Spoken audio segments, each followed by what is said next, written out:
Hi, Leo. So, tingnan natin kung ano yung mensahe sa'yo.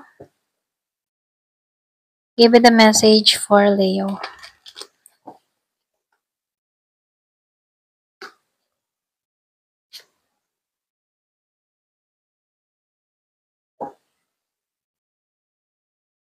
Ayan. So, ito yung napili natin, Leo.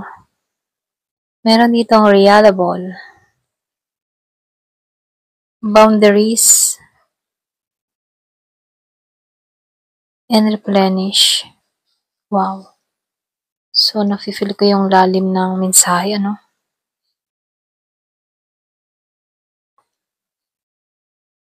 So, lumalabas dito, no?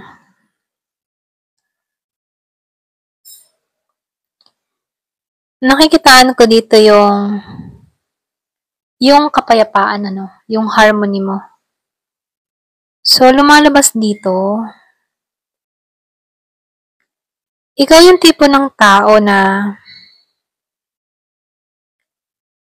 marami kang mga pinagdaanan dito na kung saan, ano, hinahanap mo yung kapayapaan mo. Okay? Alam mo yung tipo na ganun? Baga kahit marami kang mga napagdaanan sa buhay, na ibabalik mo pa rin yung peace of mind mo.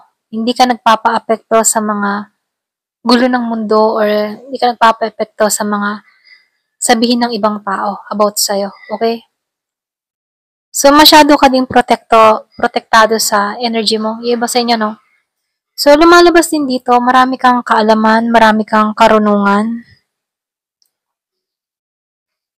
Meron akong nakikitang ma-attract na tao sa'yo. Merong magkaka-interest sa'yo dito. So, nafe-feel ko dito, wala kang idea, pero patungo tong tao na to, okay? So, nakikitaan ko rin dito, no, ginagabayan ka dito para maprotektahan yung kapayapaan mo dito, okay? So, meron akong nakikitang light, candle. So, nakikitaan ko dito na meron dito yung man tipo na meron ditong katiwasayan na paglalakbay sa'yo. So, kung ikaw man ay nagta-travel, or pwede rin sabihin kung ikaw man ay merong mga ginagawa or meron kang mga tinatrabaho sa iyong buhay, nakikitaan ko dito na panatag, okay? Panatag. Lahat ng mga problema mo, matatapos na to. So, nafe-feel ko dito, walang makakapigil sa pag-unlad mo.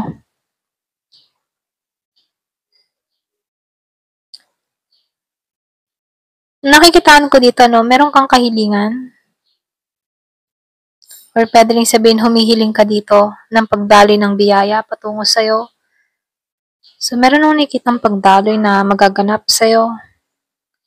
Na kung saan, ano, magiging masaya ka dito. So, nakikitaan ko dito, meron ditong ma-attract. Merong ma-attract sa yung isang tao na kung saan, ano, totoo to. Okay? So, kung ano man yung kahilingan mo dito, mapupunta to sa katotohanan. Kumbaga, kumbaga sumasabay ka na lang sa agos eh. Ganon. So, nafe-feel ko din dito yung infinity. Meron dito na 8 candle. So, nafe-feel ko dito infinity. Kumbaga, patuloy ang kaliwanagan, patuloy ang kapayapaan, patuloy ang buhay, ganon. Kahit meron ka mga pinagdaanan na unos sa iyong buhay, patuloy pa rin ang laban.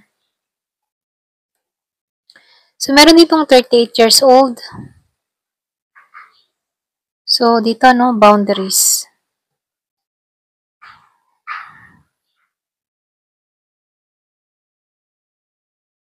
Nakikita ko dito, very attractive kang tao, no. Marunong kang magpahalaga. Ito lang nafe-feel ko. For example, binigyan ka ng mga importanteng bagay. Pinapahalagahan mo to. Meron akong nakikitang pahiwatig dito na swerte, okay? Iba sa inyo, umaasam ka na magkaroon ka ng bahay, ganyan. Kung makikita mo dito, no, meron kang hawak-hawak dito na ganito, itong pinatutunog narito sa gilid, ano. Nakikitaan ko dito, humiling ka eh. Kung makikita mo yung anghel, narito. So, nafe-feel ko dito, humiling ka, ipagkakalob to sa'yo. So, nafe-feel ko dito merong single mother or pwede rin sabihin, single parent ka, nag-iisa ka, tinataguyod mo ang anak mo na mag-isa. Nakikita ko dito yung pag-iingat sa'yo.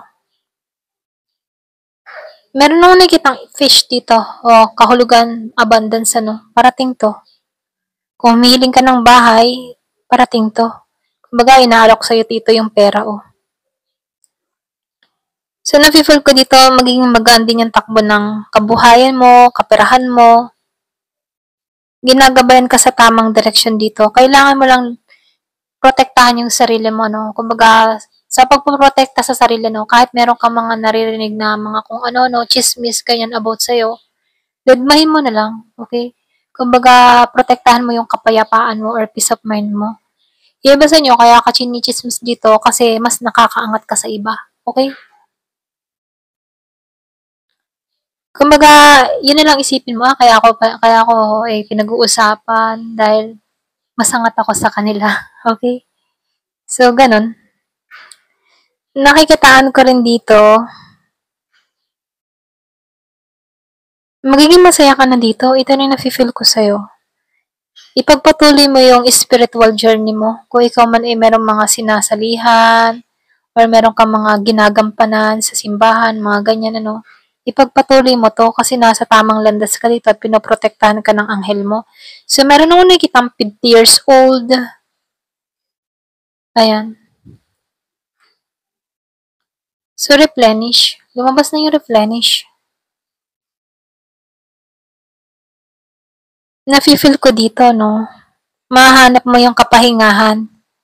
Kung makikita mo dito, ang dami mong experience sa buhay. Hirap, pagsubok, gulo ng buhay, pagsubok na kung saan ang dami-dami mong karanasan.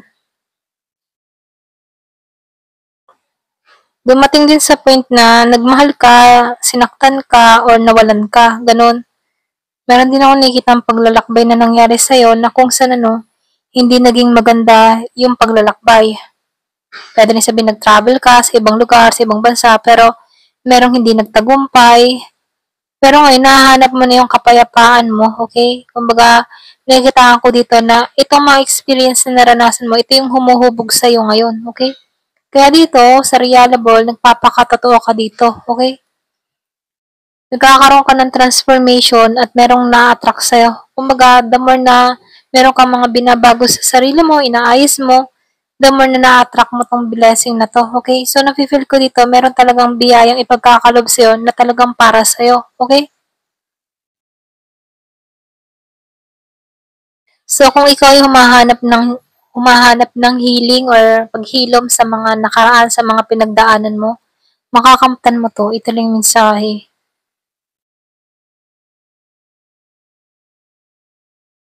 Yung iba sa inyo, widow or byuda, ganyan. Nafe-feel ko lang dito, Na byuda ka ng 31 years old ka. Nakikita ko dito, merong lumisan na tao, mahal sa buhay, na nagdala sa'yo ng kapaitan, kalungkutan, lungkot na nararamdaman, ganun. Parang ito yung naging gulo sa buhay mo na kung saan, hirap mong kalimutan, hirap kang makarecover dito. Meron akong nakikitang mga away or pwede ring ayaw sa connection nyo, okay? Pero nakikitaan ko dito, nakaraan na lamang to, okay? So nakikitaan ko dito, solid foundation na yung parating sa buhay mo. Kung ano man yung mga pinagdaanan mo sa nakaraan mo, tapos na to. Kaya dito, mahanap mo na dito yung kapayapaan mo sa Reliable. Yung pangarap mo na inaasam-asam ng pagbabago, matutungo na to sa'yo, okay? So dito, nakikitaan ko lang dito, iniingatan ka dito, pinaprotektahan ka dito ng gabay mo. Kung ikaw yung tipo ng tao na madasalin dito, iniingatan ka dito, ayan. So, panatilihin mo palagi magdasal. Ay, ito na yung mensahe, Give me the message. 17, self-reliance.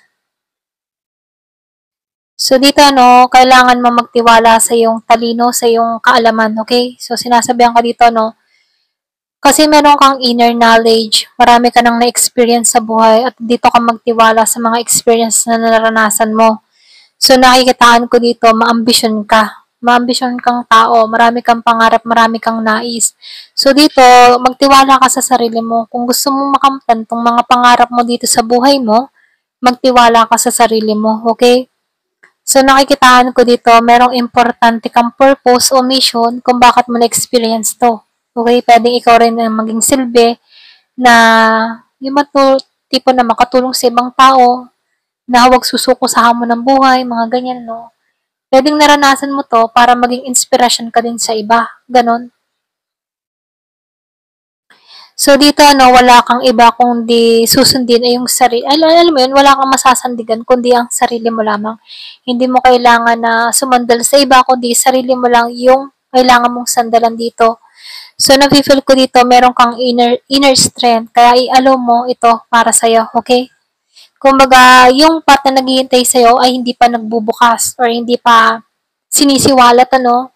So, nakikitaan ko dito, araw-araw kang hinuhubog, araw-araw kang nagkakaroon ng katalinuhan sa mga experience na nararanasan mo na kung saan ito'y magagamit mo para sa iba, para makatulong din sa iba, okay? So, nakikitaan ko dito, ano, wala kang ibang